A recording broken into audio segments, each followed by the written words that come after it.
Welcome to episode 5 of the fantastic Two-Ball Golf Show with myself, Dan Hendrickson, and my co-host, Lester Barnes. And they said it would never last. And you keep going with that one, but we're still here, number 5, and what a week we've got installed. It's a future award-winning show, this one. Do you think so? I think so. I think there's a chance. Yeah. I think if we get enough subscribers and enough followers, then you're right, Bernie. I think you've got a good chance of taking this to the top. Well, I mean, it's been a busy week, hasn't it? Can I just take you back, Bernie, before we go, because we've got a lot to get through, haven't we? Obviously, RYDER Cup has been pretty mega for the Europeans, pretty mega for the Americans in some ways, because they got some thinking times to do. It was eventful, to say the least, wasn't it? Massively. Full of it, loads of incidents, lots going on, loads of excitement, some good golf, some bad golf, some good moments and some bad moments. It had a bit of everything, didn't it? Just what you'd expect from the RYDER Cup. The biggest event in golf, basically, isn't it? I think it's fast becoming one of the biggest events in sport. Yeah. For everything that's connected with it, how it's grown, and it grows year on year, how it hits the back page of the newspapers now, and it pushes the football up in this country off the back pages, and the last couple of pages in the sports section was all about the RYDER Cup. You had to dig deep to find any other sport, which is brilliant. Well, I think that's absolutely and it's a great thing for golf, isn't it? Yeah. Well, and it all started on Monday, Tuesday and Wednesday at Le Golf National on the DHG channel, didn't it? And it couldn't have started any better. It couldn't, because I feel like we inspired that team. And I know that Captain Luke probably said, right, boys, watch this, because this is how the Europeans get it done on home soil. Because that's what we did. We got it done. Exactly that, didn't we? We put the young whippersnappers in their places. Yeah. And we dominated a bit like Europe did to America. Exactly right. Exactly the same. It was a carbon copy of what happened. They did not know what was several going on, days later. No, absolutely right. And we're wearing our FootJoy RYDER Cup 2023 shirts because we feel like we look the part in these. I'm actually due to this is due to be given away, really, but in some ways I kind of want to get it now maybe signed and kept. Imagine if I could get all the teams to sign this over the years. It'd be good, wouldn't it? That'd be some achievement, though, wouldn't it? It would. Get them all in the same room to sign it. That'd be good, wouldn't it? But I want to take you back before we go to the RYDER Cup. I want to take you a week prior to the RYDER Cup, the Solheim Cup. Yeah. Now, I'm not somebody that sits down and necessarily watches the Solheim Cup. I will absolutely watch the highlights and always enjoy watching the highlights of the Solheim Cup. But we had Vicky, who works down in the pro shop here. She actually went over and watched the RYDER Cup, Solheim Cup, over in Finca Cortesine down in Spain. Said it was a fantastic event, as they always are, and growing rapidly to become, well, almost like rivaling the RYDER Cup, isn't it? Yeah, it'll help as well when they go alternative years as well. I think it was a bit close to the RYDER Cup the week before. Yeah, probably didn't help that with viewing figures and stuff, I guess. So having it every other year and in between will help. Won't it help grow it? It'll make more focus, particularly on the Solheim Cup, because unfortunately, male sport and male participants, it does get dominated slightly in the sports news, doesn't it? So it does, I would have said the RYDER Cup would have took away a little bit of coverage from the Solheim Cup, particularly as it was a build-up. So the build-up to it. Yeah. I think they were a bit unlucky with that. Although the fact that it was a great event again, a tight finish, which was what you want. That was all that the RYDER Cup, in my opinion, lacked, was that tight finish, and coming down to the last couple of games would have been good. But the Solheim Cup had that, which was brilliant, and came down to the last part, didn't it? To influence the result of the actual. Of where the cup was going. And talking about that, and this is something that has kind of got me thinking or sparked my mind with regards to, like, winning the RYDER Cup, winning the Solheim Cup or RYDER Cup. If you're obviously holders of that trophy, cup, then you don't actually have to win the event to retain the cup. My feeling is it's such a massive event like both of these that are now. My thoughts were, well, shouldn't you actually, if you're going to win the RYDER Cup, shouldn't there be a result? There has to be a final, whether that's then you send out another another team at the end, or another singles pairing of your choice. It's like a sudden death, almost like penalties, going to penalties. Like you don't, just because Argentina have won the World Cup and they then get to the final of the World Cup next 4 years time. So if there's a draw, if there's a draw, they just retain it. Yeah, but what about boxing? There's a good example for you. Go on then. So if you're the champion, say you're the world heavyweight champion, yeah, and you fight and you draw, you retain the belt. Okay. They have to beat you to become the world champion. You don't just it's a draw. Who hits the next one first wins. Yeah. They literally they know the rules as they start, and there's a cut off. And I just feel that if you change the rules of an event like that, you're taking a bit away from the fact that to go and actually win in normal time is, for me, would be more special than, having a playoff and winning. To win that, you actually want to go there and go, oh, we won that outright, not, oh, we won via a playoff. I just feel like it's not broken, so why change that aspect? Okay, so now I'm going to put the ball in your court now. Okay, because I'm not saying this because I want it changed. I feel this is going to be controversial. This is going to be slightly controversial. But imagine if last 2 years ago. Yep. Okay, 2 years ago, I was the captain of the RYDER Cup. Okay. Yep. So I'm the captain of the RYDER Cup. I go to America, and I win the RYDER Cup. Yeah. Okay, so I've won it. Now, obviously, my captaincy gets passed over to you because you're going to be the captain in 2 years' time. Yeah. So you come over to Europe, and you're now representing. You've got your team going to be going up against the Americans, but obviously I've won the RYDER Cup as a captain. The team has won the RYDER Cup. You finish all square, so you finish with a half, or a tie, as they like to call it nowadays. And you retain the RYDER Cup. Yeah. Do you feel as a captain that's your job, is just to retain it, or would you prefer to have won it? I'd prefer to win the match. So you'd want to win the match, but at the very least you'd want to retain it. You wouldn't want to lose the RYDER Cup, would you? Or you wouldn't want it going back to the States. I can see arguments for both points, and I mean, how dramatic would a playoff be, and how I mean, it'd probably be difficult to view it, wouldn't it? If it was literally one-on-one match or a two-on-two match with one particular match playing. I mean, you've got so many people there now watching. Logistically, it'd be difficult to see what was going on, I guess. But as a captain, would you then feel, oh, hang on, I've only retained it, I want to win? You got to remember, you're going to be a past player, so you're going to be someone who has competed at the highest level, and you've finished all square. So do you then go, oh well, please let me be captain one more time? I need to go and win that. I mean, that brings up another point which I don't really understand now, is why you only have 1 year or one event as captain. Like, why do you only have one shot at it? Well, and I think I'd actually looked that up in years gone by. Yeah. So in previous generations, before what I would call our generation, which is pretty much like the 90s onwards. Yeah. Prior to that, yes, they did. They did do multiple times. Why don't they now?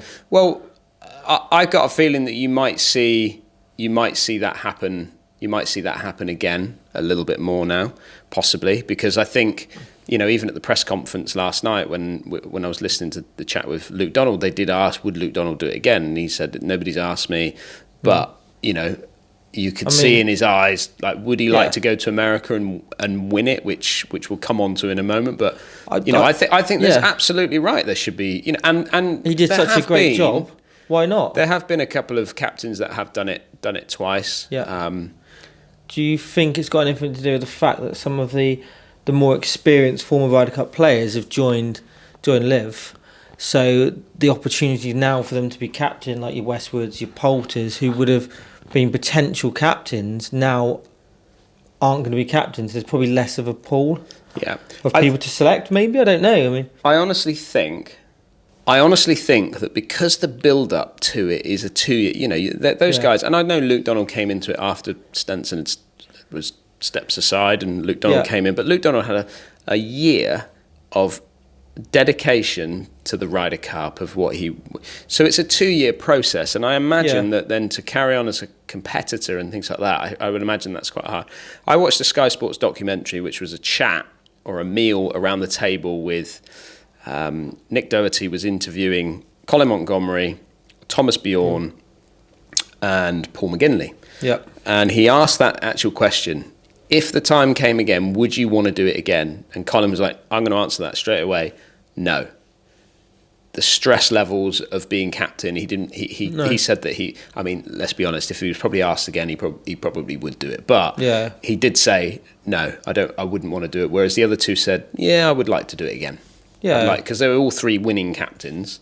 So, but yeah, I agree with you. I think if you've got a good formula, why not stick with that? For me, it'd be it's sort of not needed, but it'd be beneficial to the team to have a continuous captain, one that does it. You know, Luke's done so well this Ryder Cup. Why not take that good feeling, more or less the same players, over to America? And I think that gives us our best possible chance of actually winning on foreign soil. So why would you not do that and try and build it rather than go, right, new captain, he's got new ideas? Because what Luke did and you know how he prepared for it, even the pairings and everything, it just worked so well.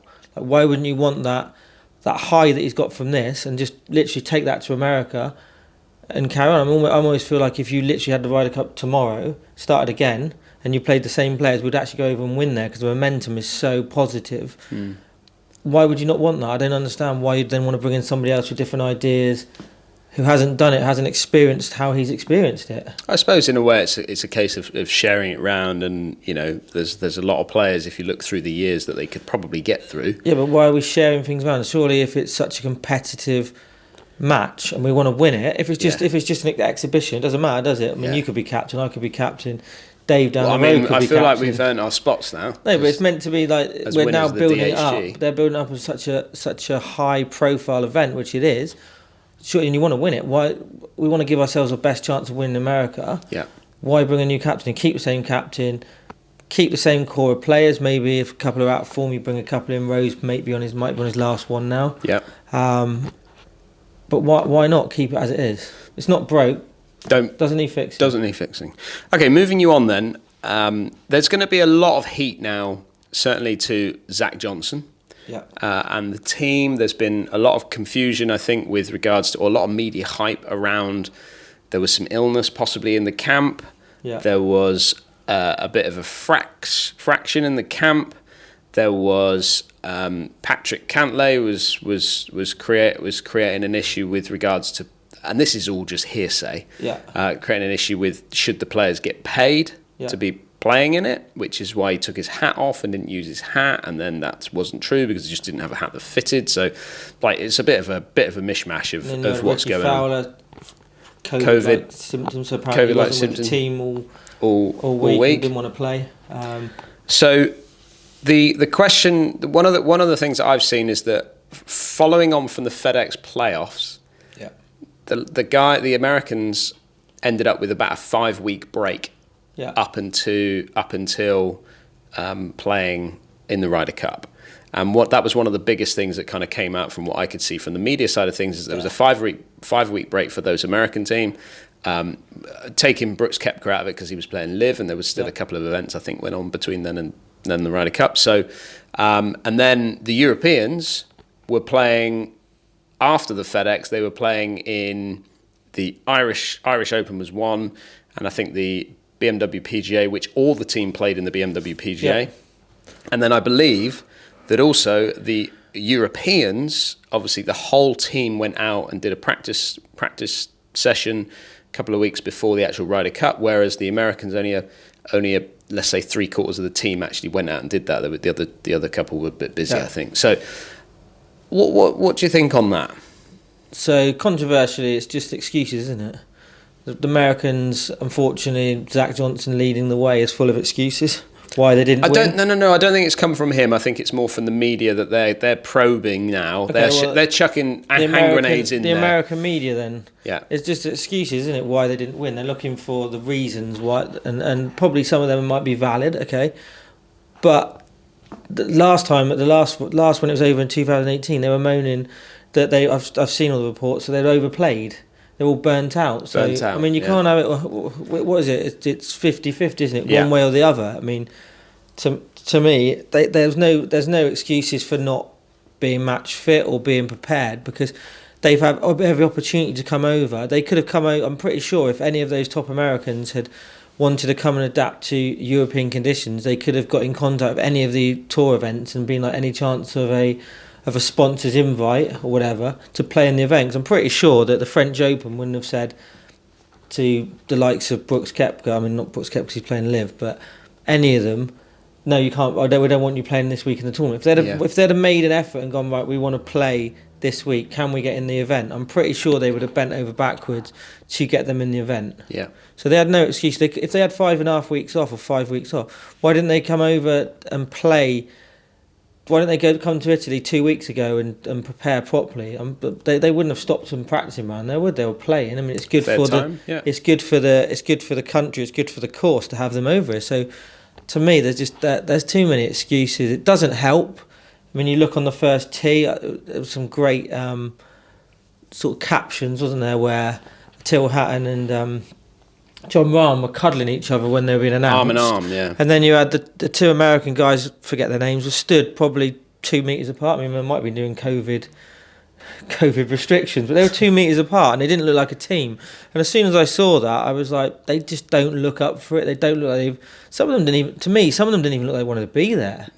Whether there was everything was going on backstage. And I remember when they won at Whistling Straits, and I remember chatting with you about it, and it was probably on a Sunday morning show or something where you said, I remember you saying that you feel that now the US are going to dominate for a number of years. Yeah. Because that team was so strong. However, between then and now, there's a lot that's happened. You know, you got to think that the whole live thing has happened. Yeah. You know, so Dustin Johnson was a massive part of that team.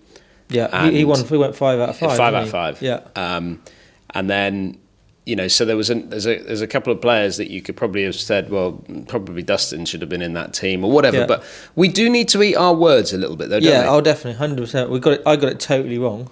And I apologise for that. No. At the end of the day, you got just what you feel leading up to it, isn't it? That's all it is. You can't, you know. If I could have changed my opinion once I saw what was going on, and you know, before when they were announcing the players, they just did not look like they wanted to be a team. And did you think if you're not bothered about playing the Ryder Cup, why play in it? Like, what? Don't bother. Like, just come out when you're injured. Yeah. Because it looked to me a few of them didn't want. I don't know why. Didn't want to be there. With regards to which side? The Americans just didn't. Few of them didn't look like they wanted. I don't know. It was just body language. I'm not a thing for. I'm no body language expert, but just don't know what you thought. But some of them just didn't look like they wanted to be there. It's hard to say. I think some of them did. At the end of the day, I think they took a bit of a pounding in the foursomes in the first day, and I think that obviously is going to knock you a little bit and probably shuddered them a little bit. But I think the point I was trying to get to was that we said that we were, you know, we maybe wouldn't have put in Rosie. No. Okay. And he actually won the Nicholas Jacklin Award. Yeah. We possibly wouldn't have put in Shane Lowry because of possibly form, and not necessarily because of them individually, but because of who they were going up against. Yeah. You know, as in, like, could there have been another couple of players that had gone in? And maybe we actually thought that because we felt that possibly the American team was so much stronger, and the history of the American team coming into this Ryder Cup was so much strength, that was it actually a good time to give some younger players a bit more of a run out? Your Moronks, you know, should he have been in that? He's not actually that young though, is he? I don't know how old he is, but in his 30s, But yeah, I know what you mean. Like blood a few in for getting ready for future Ryder Cups, and I mean, there's still probably an argument for it. But he, to be honest, you can't criticise anything really Luke Donald did. I mean, even players who were massively out of form. Bob McIntyre, I think there was on Monday, Tuesday, he was on the driving range. He sort of separated himself and went down sort of far end of the range, away from all the other players, and he was really working on his game. And there was reports that he was struggling off the tee, and he was really out of form. But when it sort of came to it, and I mean, if he was out of form, it didn't really show. I mean, he raised his game and played. You know, he got points and contributed to the victory like everyone did in that team. And it was a complete team effort, which was great to see. Everyone supporting each other as well. You know, it's brilliant to see, isn't it? Yeah, it is fantastic to see. Absolutely fantastic to see. Moving it on then. Yeah. I want to take you back to the 18th green on the second day. So this is the Saturday. Yeah. Matt Fitzpatrick. I keep saying Matt Fitzpatrick. Matt Fitzpatrick. The Danish version. Danish version, Matt's. With Rory McIlroy versus Patrick Cantlay and Wyndham Clark. Yeah. Patrick Cantlay holds his putt. Everyone gets a bit excited. Hats come off, start flapping hats around, and that's a gesture back to the crowd because there was an issue with basically the crowd making fun of Patrick Cantlay as they were going around. So the whole team got behind Patrick Cantlay and started moving their hats around or swaying it over the top of their heads. And so did Patrick Cantlay's caddy. Yeah. Joe LaCava. Now, Joe LaCava is the old caddy of Tiger Woods. Don't know if he's having a break from Tiger Woods or whether he's finished with Tiger Woods, not sure, but he's obviously a very experienced caddy. He gets a bit excited in the heat of the battle, kind of is wandering around the green as he's flapping his hat around to the crowd, of which he didn't walk onto Rory McIlroy's line, but he certainly was in Rory's space. Rory kind of asked him to back off, by what I could see there, and made a gesture of that. And then he didn't say anything to Rory, I don't believe. No. But obviously it did get a bit heated, and then Shane Lowry got involved and this, that, and the other. That was afterwards in the car park, wasn't it? Well, and then it then spilled over into the car park where Rory vented himself to Bones, the caddy of Justin Thomas, to say that it was not acceptable. Yeah. What's your thoughts on that? Well, I mean, we all say and do things in the heat of the moment, and that we regret later, don't we? I mean, I don't think there's anybody that is alive or watches this podcast will ever think they've never lost their temper or they regret some of the things they've said or done. Yeah. It just got out of hand, didn't it? It was all a bit of nothing really for me. Yeah. There was mistakes either way. I mean, I'm one of those people that if someone reacts angrily to me or aggressively to me, I'll give it back, which is not right, don't get me wrong, but if Rory had maybe just gone over and said, look, can you just, look, right, fair enough, this is funny, like, can you move away? Yeah. Then maybe, but he obviously responded in an aggressive manner, so he was met with aggression.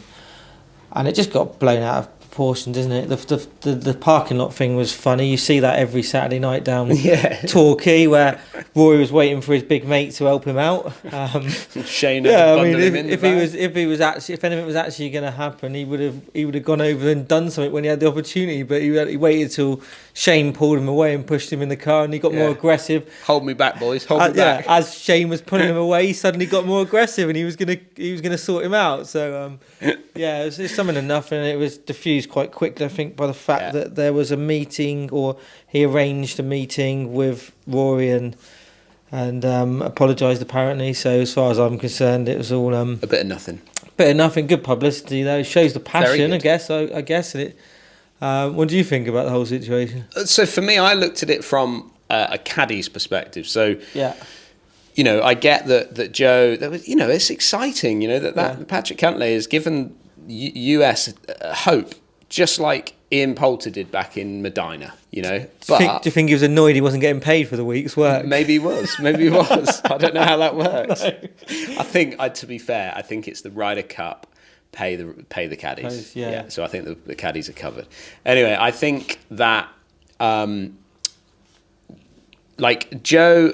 I don't think Joe's really done a massive amount wrong there, in the fact that he's okay. He's walked up into Rory's space, which isn't ideal. But then, where is Rory's space? He probably doesn't know where that is. It wasn't really aimed at Rory, was it? No. It was aimed at the crowd. It wasn't to do with Rory. It was just that Rory attacked him, not attacked him, but sort of questioned his position of where he stood on the green. So from that point, I don't think there was anything of concern. It was just back off, let the player do his thing. It's a massive putt as far as we're concerned for the Ryder Cup situation, so it was a big moment. Yeah. So Joe should have just backed off. However, he let his frustration come out when he started shouting across the green at Shane Lowry, and Shane Lowry was agitated probably as well in the background. So, I think that it certainly didn't need to get anything beyond that.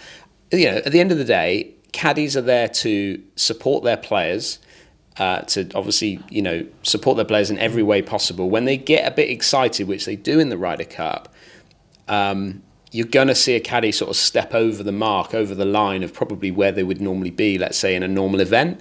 But that's the heat. That's just the excitement of being involved, the passion of it. It wasn't just caddies that overstepped the mark. There was a few incidents, wasn't there, with players, officials.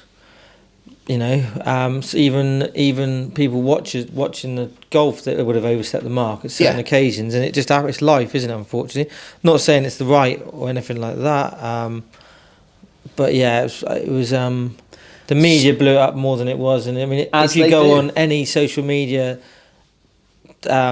forum today, you'll see that particular video and the one in the car park, and it's all over. And it will keep going for months and months and months to come, and it will come up in the next Ryder Cup where there was a heated thing, or when Patrick Cantlay is going to be playing alongside Rory McIlroy, it will be brought up at that point.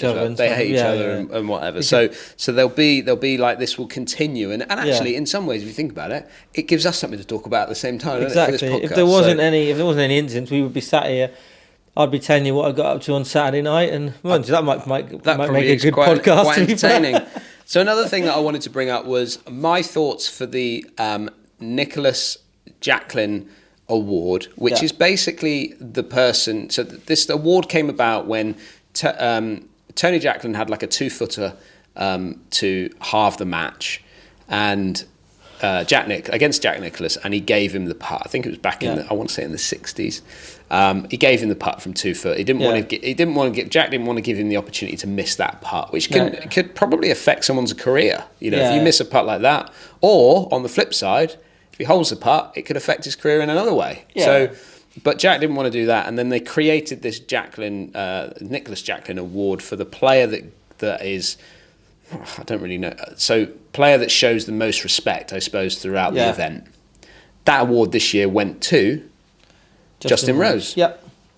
I had my thoughts were going to be on Victor Hovland, because I thought Victor. The reason for Victor is because obviously he did very well in the event, but not only that, he as far as I was concerned, he kind of led the team. He is currently, as far as I'm concerned, the best player in the world right now. Yeah. He is playing the best golf in the world right now, and he led that team with not only a record win, but obviously got one. What did he win? 4.5. Oh, he had a loss. He did have a loss, but he certainly led that team out, and certainly did that certainly in the singles as well. Yeah. But he didn't get like too boisterous. He just quietly went about his business. You know, smiled everywhere he could go. Let his golf do the talking. Let his bats do the talking, Bernie. A bit like you, really. Always let your bats do the talking. That's what I've done throughout my career. Life. I wouldn't say career. Career sort of implies I've made lots of money at it. But I just thought he would. But then again, you know, it's possibly. Could you say this is possibly Justin Rose's last Ryder Cup? Potentially his last Ryder Cup? Yeah, I mean, I would. After the last Ryder Cup, I didn't think he'd play another one, so that was a shock to me. But you never know, do you? People have. That's the great thing about golf. I mean, you can keep, as long as you stay fit and healthy, you could be playing your best golf into your late 40s, which, you know, some of those players have actually shown that, haven't they? Over the, you know, they've had resurgence in careers, or careers have started in their 40s. There's nothing now. 40 is the new 30, as they say. But you would think that probably it's coming to.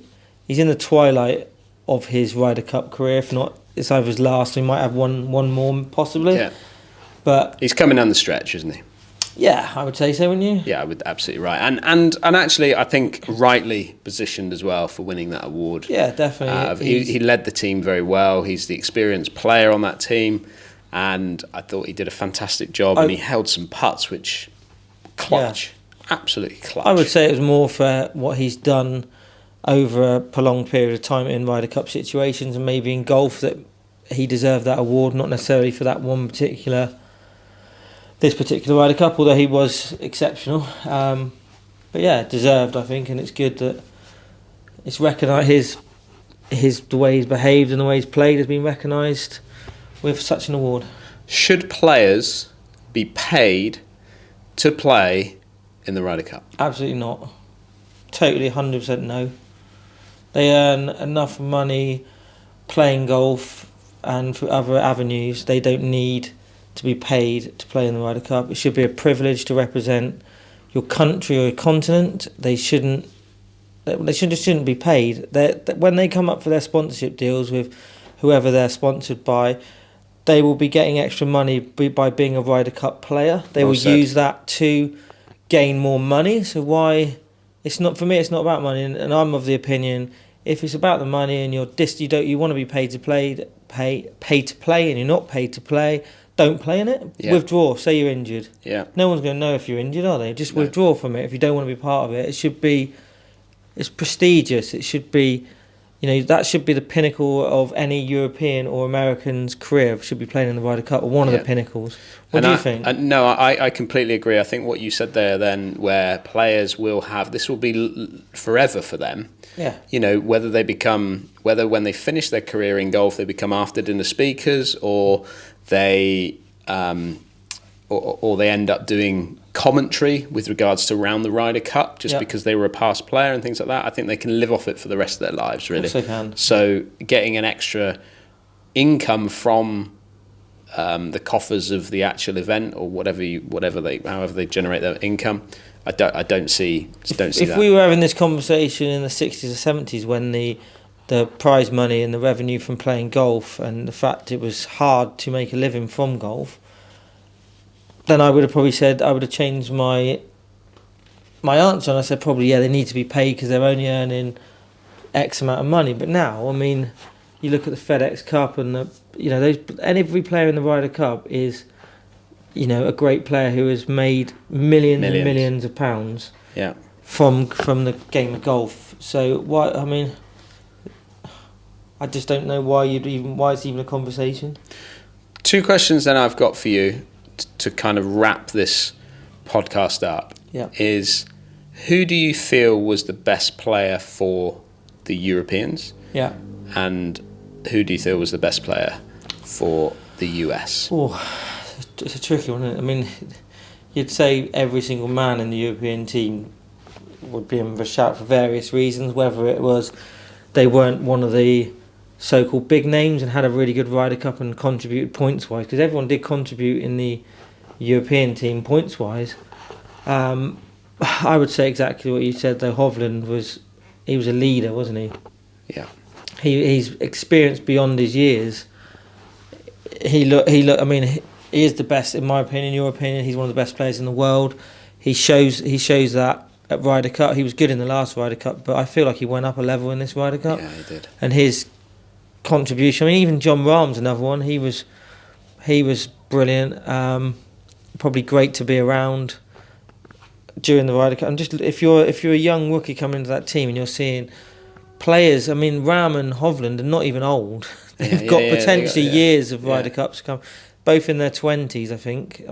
And you look around and you think, crikey, they're going to be mainstays of that team. They're going to lead that team for years to come. And both of them they would be 1 and 2 for me. What about yourself? Yeah, I agree. I think Victor Hovland for me was my standout player for the Europeans. I thought he was just absolutely led and just kept putting points on the board, and obviously took Ludwig under his wing as well. And some player, didn't he? Oh yeah, and obviously they got their record win, which was fantastic to see. But I think the player over on the American side, for me, obviously, I thought there was two kind of standout players. It was Patrick Cantlay, who I thought did absolutely fantastic. Great.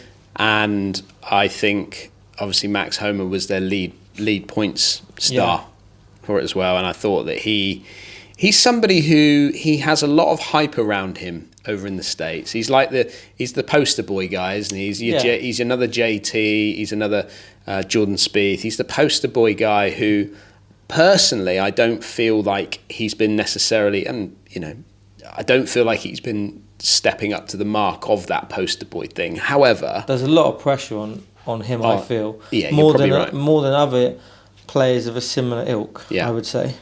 But I think he did absolutely fantastic, and I think it will give him huge amounts of confidence going into 2024 season. And don't be surprised if you see him picking up a major next year, because I think you can see Victor Hovland picking up a major next year, and definitely Max Homa, and actually I think Patrick Cantlay could be another major winner as well. There's three covered. They do want to get that done pretty quick though, because the longer that goes without winning a major, the harder it is to win a major, isn't it? Yeah, absolutely. Once you get the first one under your belt, it obviously takes the pressure off. Yeah.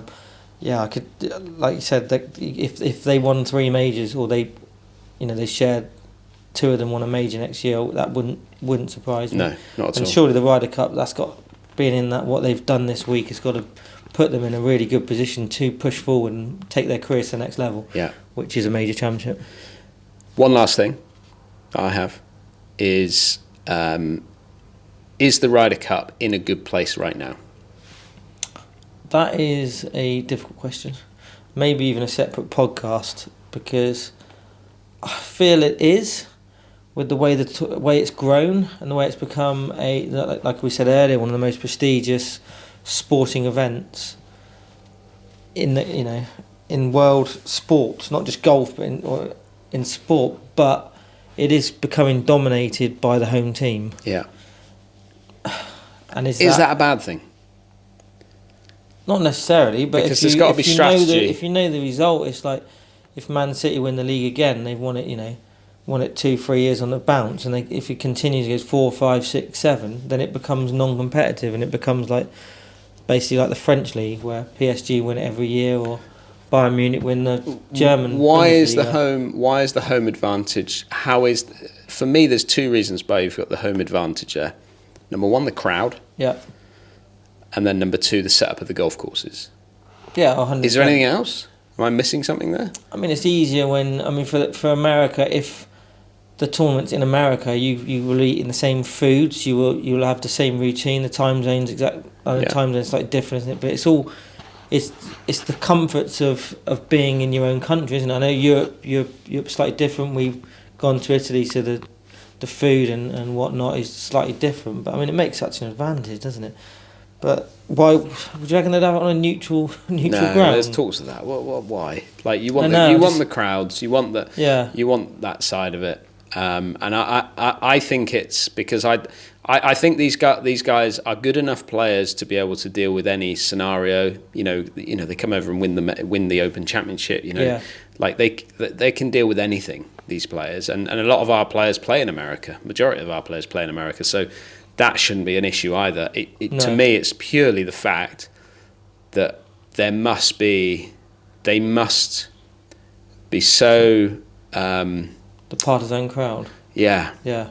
Makes such a difference when people cheering you to boo you. Yeah, and because ultimately, like I look at it and think, just don't boo him. You don't need to to walk on the first tee and be booed by a player like by the crowd. Like let's not. What are we doing? What are we doing? But at the end of the day, we get that in the States and we get that in Europe, and it's just so. And I think works, doesn't it? Well, and the problem also is that when the crowd know this. And it's actually talked about, and they believe that they are making a massive difference. It's only going to get worse. Of course it is. Of course it is. It's Beth Page next. Beth Page. Wow, that is brutal. Tiger Woods' toughest golf course. Is he? No, I'm just throwing it out there. You're throwing that out there? Won his first major there, didn't he? Or one of his first. Well, Brooks Koepka won it in the PGA Championships around there.